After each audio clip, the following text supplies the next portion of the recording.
Paguyuban Masyarakat Palembang Bersatu atau PMPB Sumatera Selatan kembali menunjukkan kepeduliannya terhadap sesama anggota dengan aksi kemanusiaan membesuk salah satu anggotanya yang sakit di Rumah Sakit Geraham Mandiri.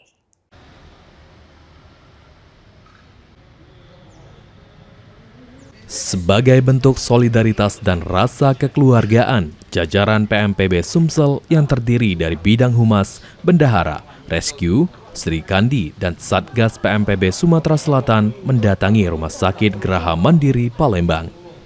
Kunjungan tersebut dilakukan untuk memberikan dukungan moral kepada Aping, salah satu anggota PMPB Sumsel yang saat ini sedang sakit dan menjalani perawatan intensif di rumah sakit.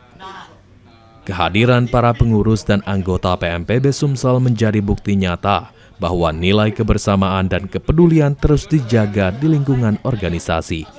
Ketua Umum PMPB Sumsel M. Yusuf Malaya melalui Kepala Bidang Humas PMPB Sumsel Firman Hakim menyampaikan bahwa PMPB Sumsel akan selalu hadir bagi setiap anggota yang sedang mengalami musibah maupun membutuhkan dukungan.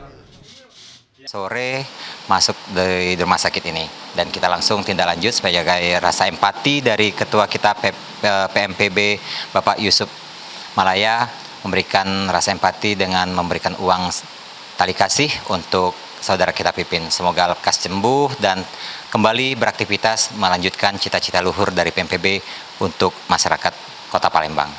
Kami juga mengucapkan terima kasih kepada rekan kita, Kabid Bidang Kesehatan yaitu Ainda Sri M. Tuti Pauzi yang sudah berkenan membantu secara langsung PMPB Sumatera Selatan dalam bidang kesehatan, khususnya memberikan kesempatan bagi seluruh masyarakat Palembang dan juga keluarga besar PMPB Kota Palembang dan Sumatera Selatan yang sakit langsung ditangani di Rumah Sakit Geraham Mandiri ini. Terima kasih.